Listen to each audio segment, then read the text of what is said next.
Well, last week, we looked at Christian culture, the Jewish life, the normal Jewish life. And this week, we're going to look at Christian culture, the normal Christian life. As we do so, I think it's helpful to remember that in creation, we looked at the impact of creation. And as part of creation, after God created all of heavens and earth and all that dwells therein, and humanity, he then gave humanity this important mandate to be fruitful, multiply, fill the earth, subdue the earth, and have dominion. This is called the cultural mandate. That in doing so, creation is what God makes. Culture is what we make. Man is a culture creator. Scripture is the blueprint. And that's interesting because in the Proverbs we actually see that wisdom is described as the blueprint God used for creation. Well, as we look at, just like last week, we looked at different aspects of culture from a Jewish, what a normal Jewish life was like. We're now going to look at what a normal Christian life. And really the distinction there from a Judeo-Christian standpoint is what life was like under the Old Testament, the Old Covenant, and now we'll be looking at what life is under the New Testament, the New Covenant. And so first, the area of God. Well, remember that the fall occurred, and in the fall, before the fall, there was family, and there was society. These were the social groupings. Well, now you have a third social grouping, and that is that you've got a group of individuals who choose to have a relationship with God, His people, His assembly. And people have a choice between either following and having a relationship with God or rebelling and not having a relationship with God. It's that simple. That to use the video analogy, it's either one or two. That you choose to worship the Creator or you don't choose to worship the Creator. And so God established a covenant here. A covenant where God, through His grace, establishes a relationship and makes promises. But that we also have the requirement of obedience, to follow God's law. And when we follow, we'll see goodness and righteousness and blessing. But if we don't, we'll see the opposite of that. We'll see evil, destruction, and curses happening. And so we have the distinction between those who keep the covenant and those who break the covenant. And that's a key idea that we saw in the Old Testament and continue to see in the New Testament. Those who follow and keep God's covenant and those who break God's covenant. And so we have the establishment of two kingdoms. And really when we say kingdoms, that's kind of an odd term today. We're not really used to kingdoms so much. And it's really two different cultures here that we're seeing established. And remember that, so we say, kingdom of light, kingdom of darkness, kingdom of God versus the kingdom of Satan, that there's a struggle. And this struggle goes back to Genesis 3. It said that there will be this struggle between the seed of woman and the seed of the serpent here. And I think it's important to remember that last time we defined what worldliness is. That it's a distinction between righteousness and worldliness. And worldliness is whatever makes sin seem normal and righteousness seem strange. That's from David Wells, and I think that's a good definition to remember. And so this struggle between Jesus and Satan, that struggle again promised in Genesis 3 here, that they're the seed of woman, the seed of the serpent, and there would be this enmity, this conflict between the two. But ultimately, that there would be victory through this Messiah. And this is the very conflict we see established in the New Testament. And so we have the New Covenant. And the New Covenant is described in the Old Testament, the promise of this through Jeremiah and Ezekiel. And then, of course, in the New Testament, we see the fulfillment of the New Covenant. In Hebrews 9:15, we read, "Therefore he," Jesus, "is the mediator of a new covenant, so that those who are called may receive the promised eternal inheritance, since a death has occurred that redeems them from the transgressions committed under the first covenant." I think that's a very good summary there. And so part of the goal here is that people be transitioned from the kingdom of darkness to the kingdom of light. In fact, in Paul's defense before Agrippa, Paul tells of his conversion. I'm not going to read the whole section there, but remember on the road to Damascus, Paul, this great light came, and he and those with him fell to the ground. And then Jesus speaks to him. And Jesus says, "But rise and stand upon your feet." And he's recounting this to Agrippa. So he's recounting this story of his conversion.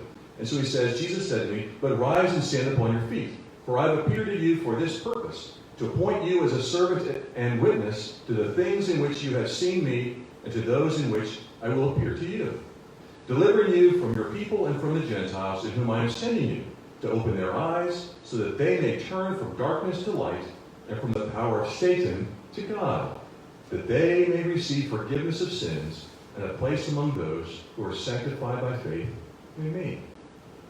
And so we have this struggle, and yet this promise that there's going to be a people who are growing as people transition from the kingdom of darkness to the kingdom of light. And not only will there be a people, but just as in the Old Testament there was this promised land, in the New Testament the promise is the world. We read this in Romans 4:13. "For the promise to Abraham and his offspring that he would be heir of the world did not come through the law, but through the righteousness of faith," the promise of the world. And so the normal Christian life, remember we said the normal Jewish life was a life defined by the Torah. The Torah was a way of life. And the question is, what's the normal Christian life? Well, Jesus makes it quite clear in the Sermon on the Mount regarding the relationship of the Torah to the new times that he's bringing. He says in Matthew chapter 5, verse 17 in the Sermon on the Mount, "Do not think that I have come to abolish the law or the prophets. I have not come to abolish them, but to fulfill them. For truly I say to you, until heaven and earth pass away, not an iota, not a dot, will pass away from the law until all is accomplished." So the question is, do you think that Jesus came to abolish the law? Clearly not. Is there discontinuity or continuity between the law and what Jesus is promising in this kingdom? Where's continuity? How did Jesus fulfill the law? Well, he fulfilled the law by living up to its standard, by living a sinless life. That's how he fulfilled the law. How long until the law passes away? Which says until heaven and earth pass away, which could be an idiom for forever. Has the law passed away? Clearly no. So Jesus is saying, all the things that you read in the Torah, the way of life, this is continuing. This is not changing in terms of the basic moral structure. He goes on to say in verse 19, "Therefore whoever relaxes one of the least of these commandments and teaches others to do the same will be called least in the kingdom of heaven. But whoever does them and teaches them will be called great in the kingdom of heaven." And I have to say, in pulpits throughout the nation, we hear people over and over who are telling people to relax many, many commandments. And do we expect God's blessing when we so openly rebel and teach others to rebel against God's standard? So the disciple community became a culture of God's people exhibiting his light. They were ambassadors, those who were creating a culture in this culture of those who were in the kingdom of darkness, created an outpost that would grow, just as we saw in that video, that would come and grow to affect the entire world. And to reiterate, so Jesus, of course, he had his own authority as God, but he constantly referred to the Old Testament as his authority. In the wilderness, in speaking to Satan, he said, "It is written, it is written, it is written." Jesus, Paul, the other New Testament writers constantly refer to the Old Testament as their authority, just to reiterate the importance of the continuity with the standards of the Old Testament. And so the moral law continues. All those moral principles that we see as encapsulated in the Ten Commandments, but recall there are many case laws associated with these. Thou shalt not steal, thou shalt not commit adultery, thou shalt not lie, having no other gods before me, having the Sabbath. All these moral principles continue. And how could they not? Because they're rooted in the very character of God. However, and I'm not going to go into this specifically, we see over and over, though, that the ceremonial law, those laws which anticipate the coming of the Messiah, that foreshadow through the temple, through the high priest, the sacrificial system, these things were all done away with, of course, through Christ and through his sacrifice. Likewise, those laws which told of a distinction between the Jews and the Gentiles, these ceremonial laws were also done away with. So those were the part of the old covenant that passed away, but certainly not the moral law, which we continue on today as well. So John Calvin wrote an interesting book called The Covenant Enforced. This was a series of sermons on Deuteronomy 27 and 28. And you may recall that Deuteronomy, as Moses wrote this to the second people, these were the people who had wandered in the wilderness. This was the second generation. The first generation had come to the promised land, had rebelled against God and did not go in as God commanded. So there was this 40 years of wandering in the wilderness. So now the second generation comes, and now they receive a second telling of the law, Deuteronomy, second law.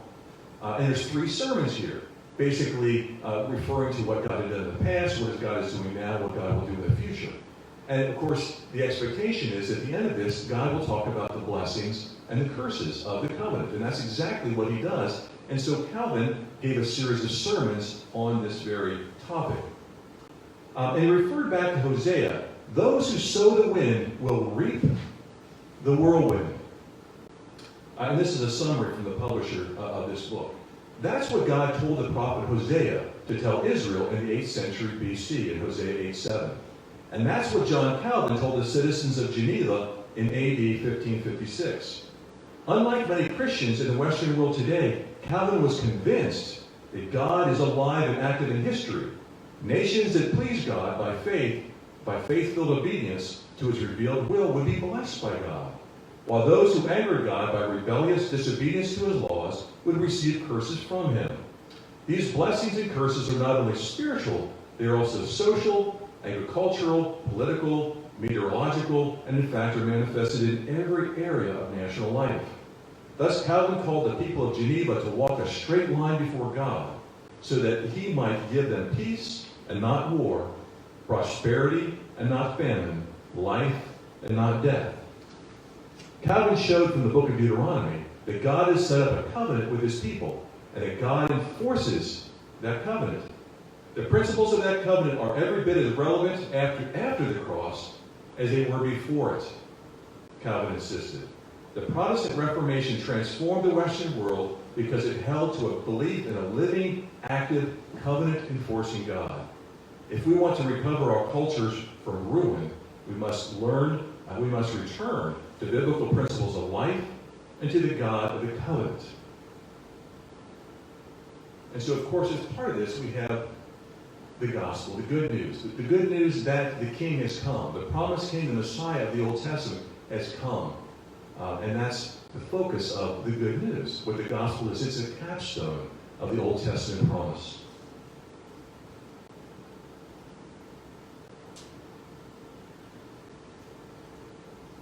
What is the gospel? Well, Christians know that the gospel is good news. But then we ask, what is the good news? Well, we know the good news is that Jesus Christ came to die for sinners, to make us Christians and take us to be with him forever. But actually, the gospel is much broader than that. The gospel is about God's restoring righteousness in the earth.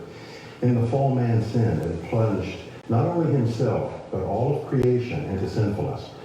The gospel is the good news that God is reversing sin in the world. So to say that gospel preaching should be limited to people trusting in Christ and getting in heaven, while that certainly is true, that's not sufficient.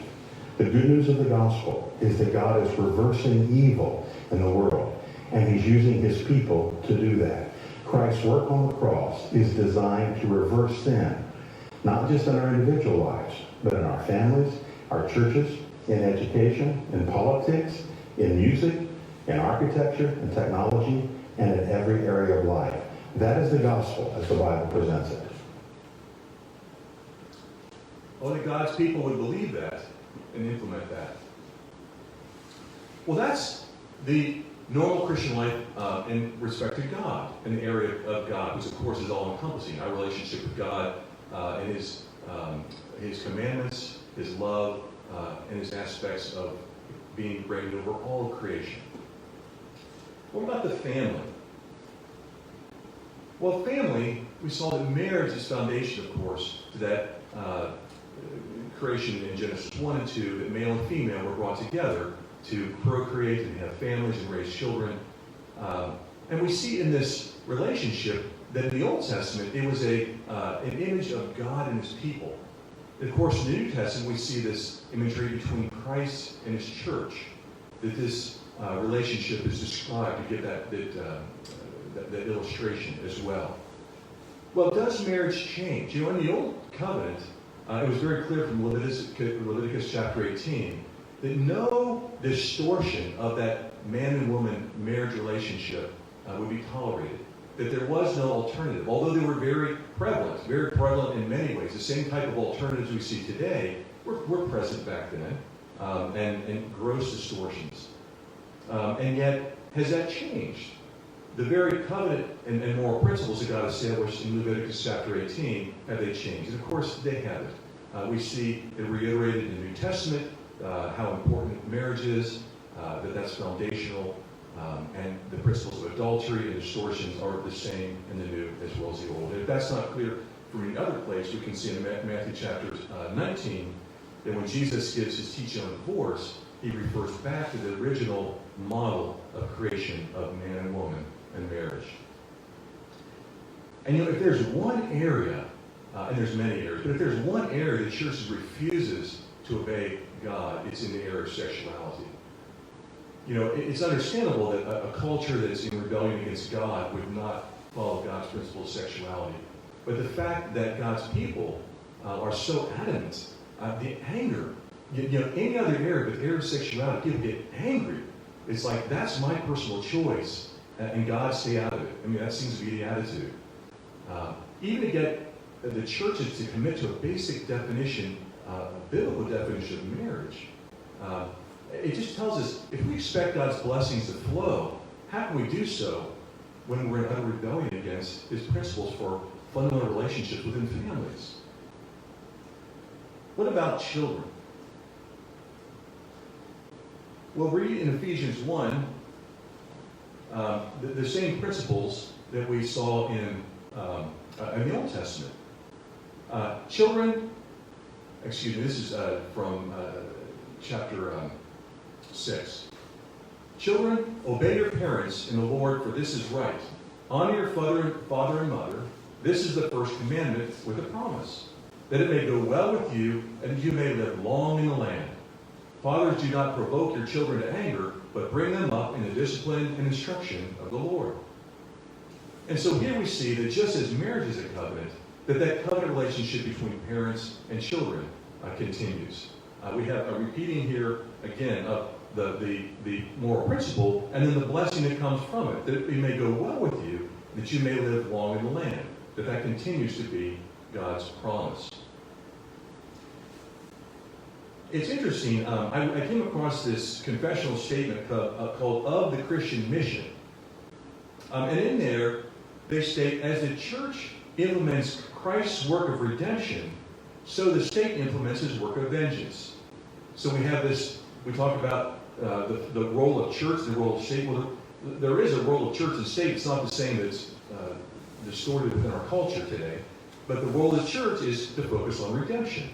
And the state is to focus on protection and on vengeance. And of course, when we say vengeance, we mean punishment, retribution, to correct wrongs. So that's what they're stating, that Christ's work of redemption in the church, the state implements His work of vengeance. And they go on. As a ministry of nurture, the mission of the family is to be the first church and state to the child, rearing him in terms of the grace and law of God the Father. I think it's such a powerful illustration of the importance of what a child's going to learn in the structure of the family. And if that authority understanding doesn't go well in the family, how is it going to go well in the rest of life? And so we continue to have this goal of God's people establishing a family, starting with a family, and becoming a community then that fills the earth. What about education? Good afternoon. We have a great deal of ground to cover as we look at this issue of worldview and education. The title of my presentation today is He Who Controls the Schools Controls the World. A fact that unfortunately gets by many of us in the Christian community. The overwhelming majority of the Christian community makes the exact same educational choice. Some 90% of people who call themselves born again, blood washed, Christ followers make the exact same educational choice. I don't think there's anything else that 90% of Christians do together. Same choice. I just don't need anything. You bring up any theological issue and try to get 90% of Christians to agree. I mean, well, okay, the deity of Christ, that's, other than that, which Bible are you going to use? Fight to the death over which Bible you're going to use, okay? Which denomination you're going to be a part of? Duke it out there too. But 90% make the exact same educational choice. And nobody can point to book, chapter, and verse to justify it. 90% of Christians allow our government to educate their children. We are losing somewhere between 70 and 88% of our children by the end of their freshman year in college. That's the children of the evangelicals. Somewhere between 70 and 88% of them have nothing to do with spiritual things by the end of their freshman year in college. Now, let me give you the easy answer before we go into a more detailed answer. The easy answer is this. If we continue to send our children to Caesar for their education, we need to stop being surprised when they come home with Romans.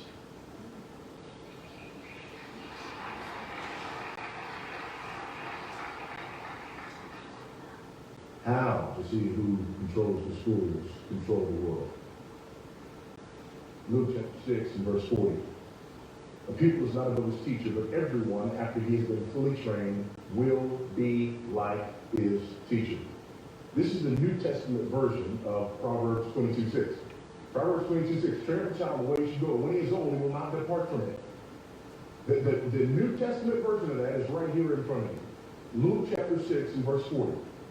A pupil is not above his teacher, but everyone, after he has been fully trained, will be like his teacher. It's simple. It makes sense. Whoever's your teacher is your discipler. You cannot separate education and discipleship. Whoever is educating our children is discipling our children, which means whoever educates the majority of children is discipling the majority of children. And if the pupil is not above his teacher, and if everyone will ultimately be like his teacher, you see the power of education. From K through 12, children spend 14,000 seat hours in school. Let me say that again, 14,000 seat hours in school. The average Christian family spends less than 30 minutes per week discussing spiritual matters. Parents who think that a few conversations center around, what did you learn today, need to be honest about the usual answer to that question, which is nothing. I hear this all the time. Yeah, yes, I understand. And after they go through the regular, rigmarole of our schools are different. That's everybody, by the way. Doesn't matter where they're from, doesn't matter who they are. Their schools are different. Every other school in the United States is having those issues, but our school, different. After we get past that, here's the next thing. Well, I send them there, but we make sure and talk through things when they come home. Really? Let's be honest. When they come home and you ask them what they learned so that you can talk through it, what's their response when you say, what did you learn in school today? The response is, nothing. The fact of the matter is they don't know what they learned at school. They have no idea what's being shoved down their throat. It is their normal. They have no concept of anything else. So they don't know what to discuss. Currently, The curriculum in schools is controlled by the government and the teachers' unions. Interestingly enough, it's the curriculum that's doing the discipling. Our schools are incapable of training our children in the very things that God commands. Who are we kidding? There's not enough time in the day to compete with the schools for the minds of our children. The Bible and education is the text silent. Because for a long time, this has been our attitude on the issue. Our attitude on the issue is, hey, just leave me alone. You do what you feel led to do. I'll do what I feel led to do. Well, excuse me if I don't buy into that mysticism. I do what the Bible commands me to do. Okay? It's like saying, hey, there's a beautiful woman over there. I'm standing here with a married friend. It's a beautiful woman over there. She's giving us the eye. Hey, you do what you feel led to do. I do what I feel led to do. No, the Bible has spoken on the adultery issue. I believe the Bible has also spoken on the education issue. And for so long, we've treated this like some sort of mystical decision that parents have to make where we meditate, until God zaps us with what we're to do with our children educationally. Now, before we look at all these, let me admit something to you. The word school doesn't exist in any one of these. And there's a reason. The Bible knows nothing of such things. But let's look at what it says about the training of mind.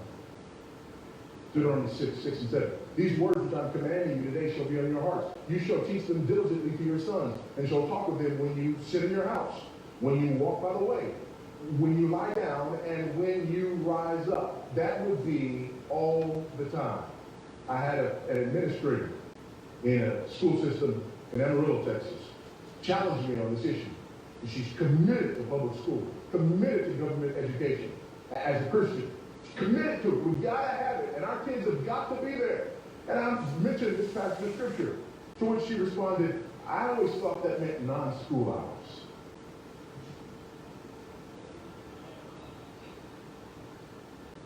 Ma'am, where, pray tell, was Moses sending his kids to school?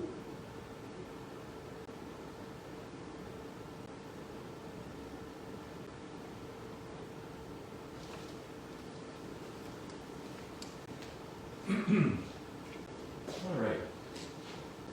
Well, obviously education is a big challenge today. And I think Dan and I were recently just convicted for a lot of reasons in terms of our responsibility, and thought, how can we provide an education that is rooted in God's truth, according to his cultural principles.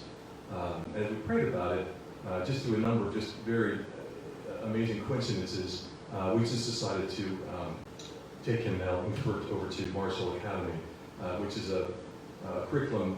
It's a Christian curriculum. It's classic Christian education. And it was interesting when I talked to the headmaster there. I said to him, what is your philosophy of education? And he thought about it for a moment. He said, the public schools educate students to be members of society. Our goal is to educate students to fulfill their vocation in God's kingdom.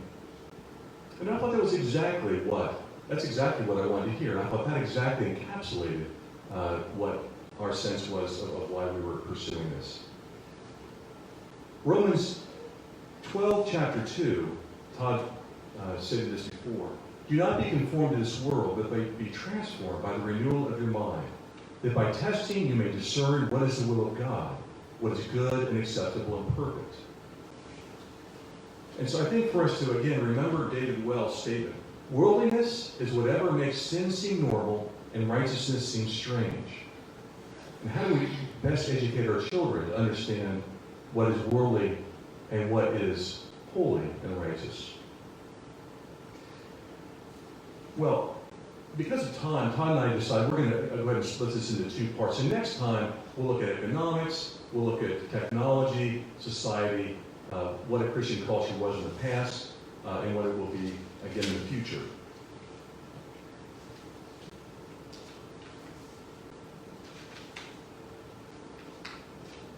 In 2 Chronicles 7:14, we read, if my people who are called by my name humble themselves and pray and seek my face and turn from their wicked ways, then I will hear from heaven and will forgive their sin and heal their land. If we want to see God's blessings flow to all people, then we must obey him by following his design or blueprint for the world. Amen.